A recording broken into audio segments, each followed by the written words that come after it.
Curiosidades del mundo antiguo.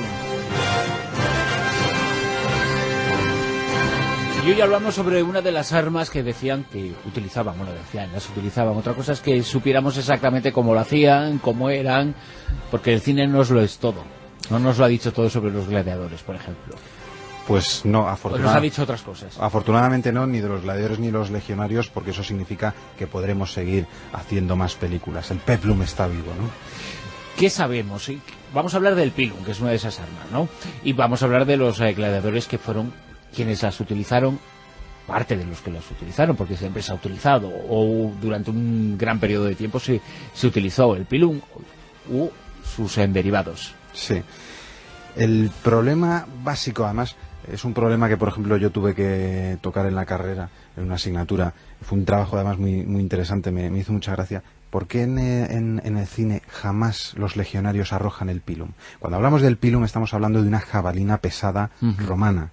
Una jabalina que suele ser muy fácilmente distinguible porque es casi la mitad de su masa el elemento metálico, el elemento férreo.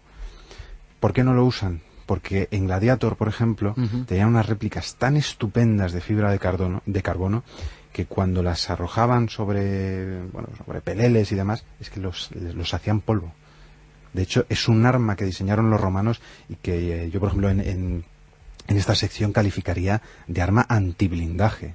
Es una de las primeras armas antiblindaje de la antigüedad. Entonces, pensaron en usar pila de goma y la cosa no quedaba bien. Entonces, por eso en la película, en Gladiator, jamás y prácticamente en ninguna otra película... Se hubieran quedado sin extras, sin extras, sí, por desgracia. El cine todavía no nos permite matar a los extras. Porque, como dices, era un arma verdaderamente terrible. Por su diseño conseguía cosas que nos pueden parecer asombrosas y se ha estudiado científicamente cómo era el efecto de lo que provocaban. Sí, hay, desde hace varias décadas, afortunadamente, hay toda una tendencia a recuperar todo lo que es la faceta militar incluso en una corriente arqueológica que es la arqueología militar. Nosotros en España, por ejemplo, tenemos a Fernando Quesada Sanz, Ángel Murillo, incluso publicaciones, por ejemplo, la Despertaferro, que es una publicación muy reciente. Despertaferro, la tienes en los kioscos y es de temática política, pero también militar. ¿Por qué? Porque hay muchas cosas que decir de un arma, de una espada, de un escudo. Nos enseña mucho de una civilización. Precisamente este tipo de arma antiblindaje, como digo yo, nos dice muchísimo de la época en la que nace. Es una época donde prácticamente casi todo combatiente que quiera sobrevivir no es que lleve una buena armadura, es que tiene que llevar un gran escudo, y el escudo te puede salvar la vida. En el mundo griego, por ejemplo, el escudo es un auténtico símbolo, el aspis. Es incluso parecido a los escudos heráldicos de la Edad Media, porque tiene sus dibujitos. ¿Cómo puedes atravesar un escudo? Con un pilum, con este arma tan pesada, que es verdad que probablemente no tenía el alcance de una flecha o de una jabalina ligera, pero es que por lo que tenemos, por lo que nos ha informado la arqueología experimental, que es otra rama, una rama además divertidísima, carísima, ojo, de la arqueología, pero como decía Paul Baum... Que es volver a construir las cosas como las hacían entonces. Exacto. Y saber el efecto, por ejemplo, qué hacía un pilum cuando atravesaba un escudo. Exacto, y cuánto tiempo gastamos en construirlo y cuánto material, ya lo decía Paul Baum. Es divertidísimo perseguir a un compañero con una espada de bronce, ¿no?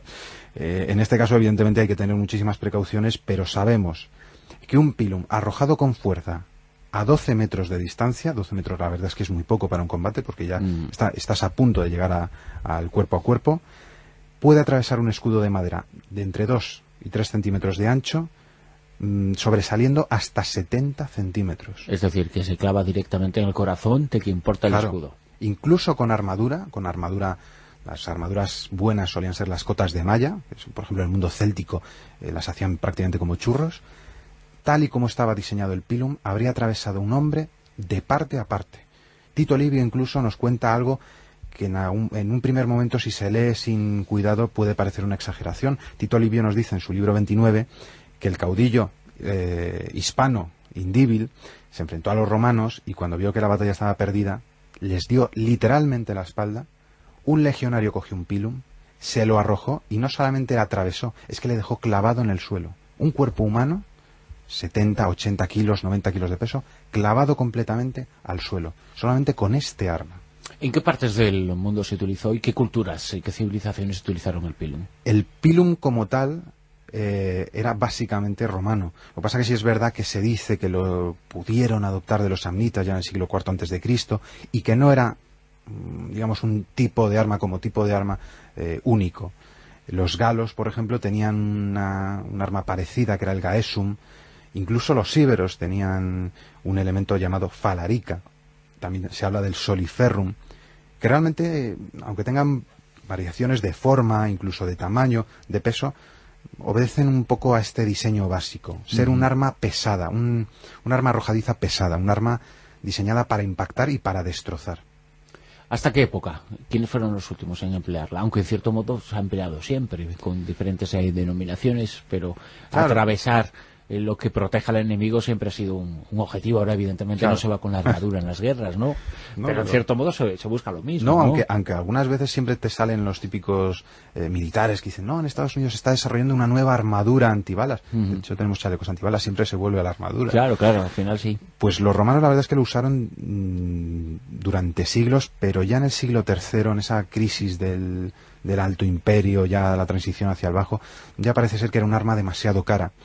Porque, como digo, estamos hablando de un arma que era, pues quizá un 55-60% madera y el resto era metal. Es que no era solo la punta además que tenía que ser cónica, con unas bolitas que le daban peso. Es que parte del ástil tenía que encajar en esa parte de madera de una manera.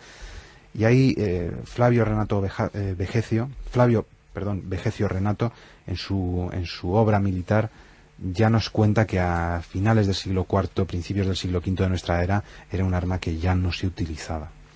Pero quienes la utilizaban debían que estar como auténticos bestias, ¿no? Porque para lanzar eso con precisión y provocar ese efecto, por muy extraordinaria y maravillosamente construida que estuviera el arma, hacía falta un lanzador de jabalinas realmente, ¿no? Sí, pero bueno, era la vida de los soldados, sobre todo desde Mario y desde Augusto. Es que eran soldados profesionales que se pasaban todo el día entrenándose en el campamento. Además, cuando tú veías al enemigo, no tenías que caer en la tentación de arrojarle el pilum a él. Lo que tenías que hacer cuando veías la masa de enemigos era, una forma mucho más inteligente, lanzarla hacia arriba.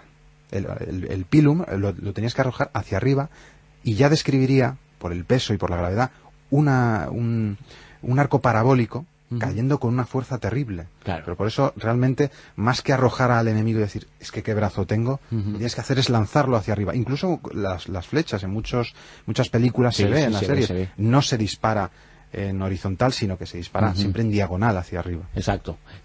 No importa donde caiga, pero va a caer en enemigo. Claro, alguna dará, ¿no? Claro, cuando tú lanzas un montón y dices, bueno, pues alguna dará. Ignacio Monzón, como siempre un placer, y en esta ocasión descubrir cómo era una de esas armas míticas que usaban los gladiadores, pero que también usaron otros. Sí, pero que la gente no las use en casa, ¿no? Mejor, desde luego. Muchas gracias, Bruno.